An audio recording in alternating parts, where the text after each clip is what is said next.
What I'm going to talk about today is about what we are doing at the National Accreditation Board for Education and Training in the area of school education. At the outset, I'd like to inform you a little bit about the Quality Council of India. It's the apex body in the country to promote quality and create an accreditation structure. Now, it was established at the time when globalization started in the world. And I suppose at that time, you also needed a common language across the globe. And at that time, I think English was supposed to be the common language for global education in terms of commerce, trade, and other things in between the countries.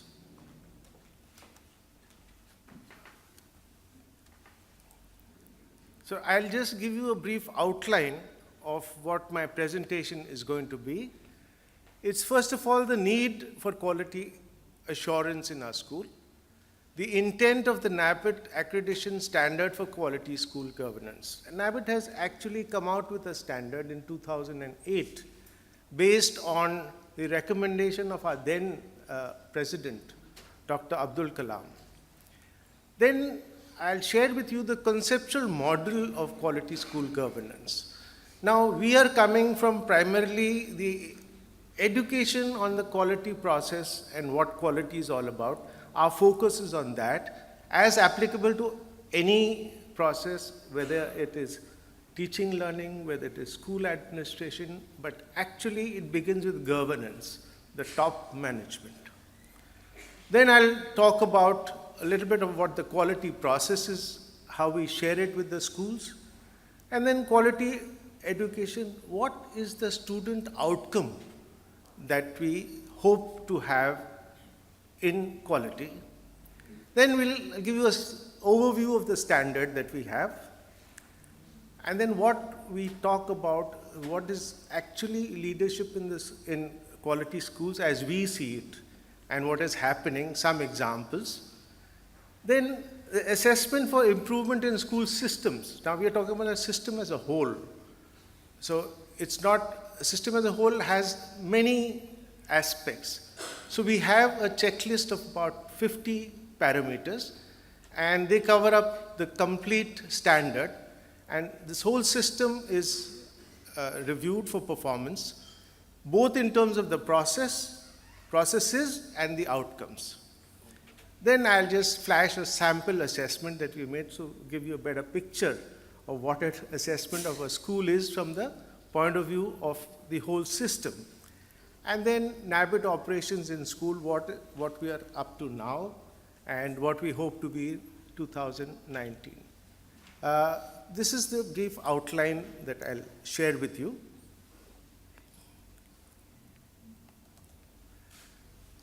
Now, the need for quality assurance in the country, as I said, was felt with the advent of globalization, and the cabinet took a decision to establish Quality Council of India.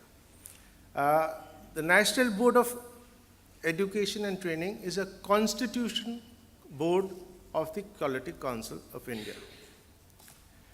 Now, this is what the standard looks at present. It's from 2008. Normally, a standard takes about 8 years to mature, because once it is put in the field and you get reviews and you actually test it out, it takes about 8 years to mature. That has been the general practice. We are now presently reviewing and coming up with a new edition of the standard. It's going to be coming out very soon. Now, the intent is that it aims to develop quality consciousness among stakeholders. That's the first intent.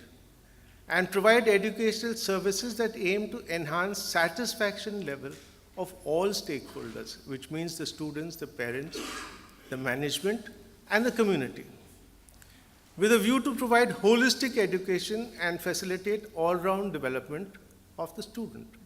Because that would be really the student outcome would be in terms of that, and the stakeholders' satisfaction would be in terms of the student being the focus. and to provide a basis for assessing and, where required, rating the educational management system.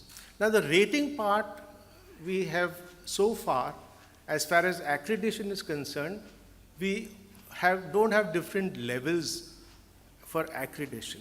However, for every parameter there are levels, as we normally have, to see what is the extent of the performance on that parameter. Then it focuses on establishing systems to enable learning, self-development, and improved performance. It is non-prescriptive. Now, this is very important. It is non-prescriptive. It doesn't say you do this or you do that or you do that. But it is in compliance with the statutory and regulatory bodies. So where the statutory and regulatory requirements are concerned, each school must adhere to it.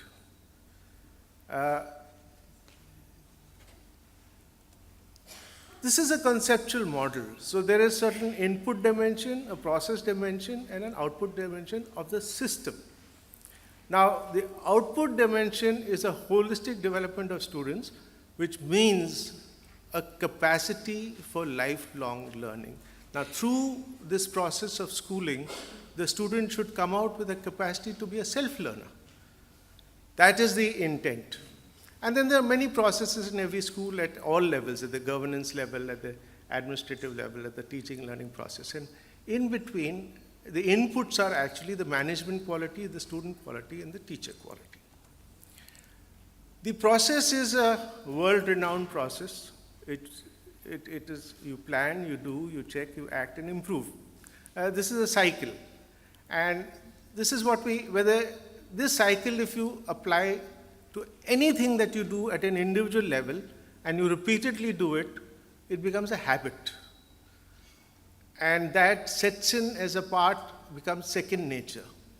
And I think that is what we do in a school curriculum, where we give inputs which are actually seeding ideas and thoughts, and then those thoughts lead to actions, the actions lead to habits, and the habits become character.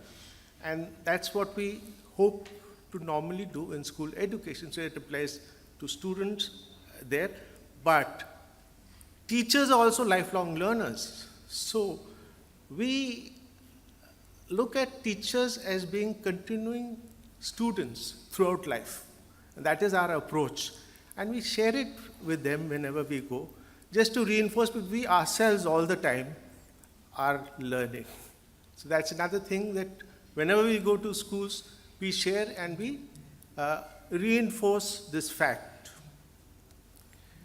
Now, the student outcome is that it becomes a self-learner, confident, well-motivated, with high human values, and possesses a comprehensive range of fundamental transferable skills. I mean, all the curriculum framework that we have and its implementation all leads to this.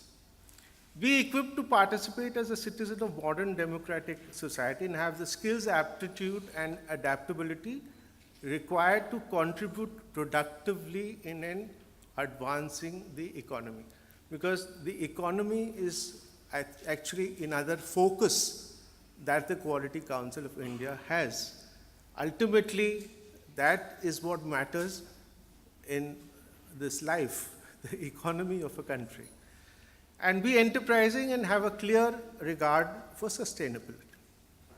Now, this school-based curriculum, I think I was just here to flash what are the areas that are taken up in the schools, and how they are assessed. There are established ways where they're assessed. The fact is that in learning, there's a lot of things which happen at the level of the mind, but the inspiration and motivation comes from the soul. And I think that is something that I'd like to reinforce in this August gathering, that we look at that, which we can't measure actually. We can only measure the objective outcomes and the behavior that we expect. So, but as all the teachers here, and all the teachers I have come across, we are really inspired by something more than the technical aspects of transferring skills.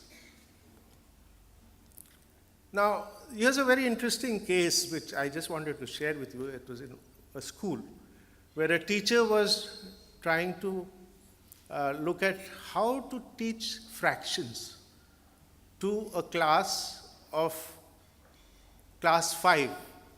And the class 5 students, they were scattered. They used to be one up on the other. She also wanted to bring values into the class. So she picked up a YouTube presentation, and there it was that there were 5 crabs who were moving around, and there was an eagle hovering. And then what happened is the crabs all got together for solidarity, and the eagle then couldn't attack the crabs. So she was trying to explain to them the value of solidarity, and also that 5, the fraction 5, 5 different crabs coming together. So it was an innovative way of explaining a simple thing. But in the morning I was talking amongst our panel members, and we were also talking about sharing in the open domain about all practices and what we are doing, so that this collaboration. Unfortunately, what we have done is that we bring competition, which is a negative sort of a competition, and that's in the psyche. I mean, that's a big statement. That's a big statement. But the fact is that it does exist. And I think if we move from there and collaborate at the level of the top leadership in all the organizations, we can move together and the country can move faster.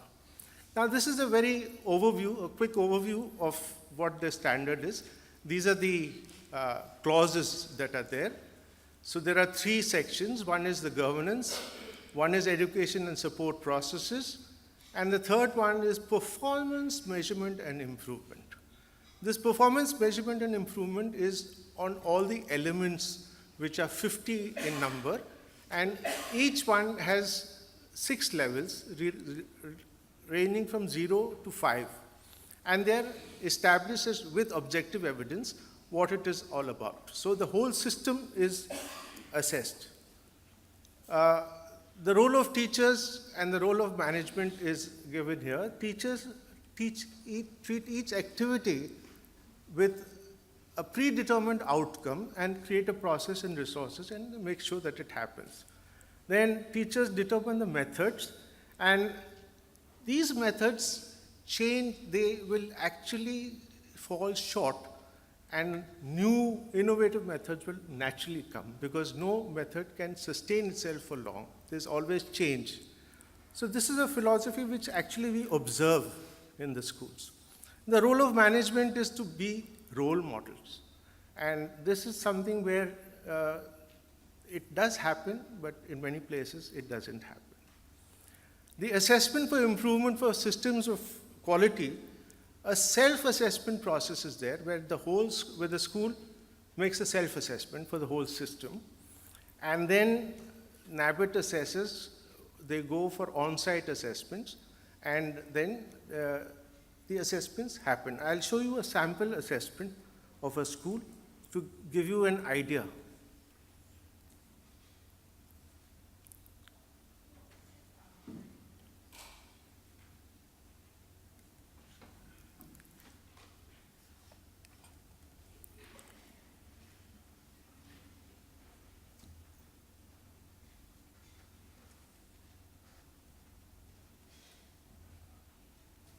So here's a quick look at what an assessment looks like. I hope it opens out without much delay, because I'm almost a couple of minutes late. So here is how it is designed, the levels. Then these are the parameters. The parameters are 50, and there are clauses of the parameters, and there are levels. So the school does this twice a year, where there's an accreditation coordinator and a team. So they are learning themselves on the whole process. And then at the end, they apply for accreditation, and they are assessed by NABIT assessors. So this is how assessment is done on the whole system, and it covers up all aspects of the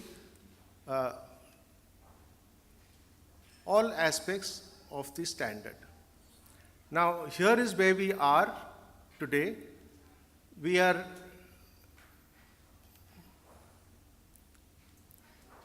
dealing with 8 boards as of now. All the applications are voluntary basis. There's nothing which is mandated in this system. And then we hope to be working with 24 boards by 2019. So I think that's about all. Thank you very much.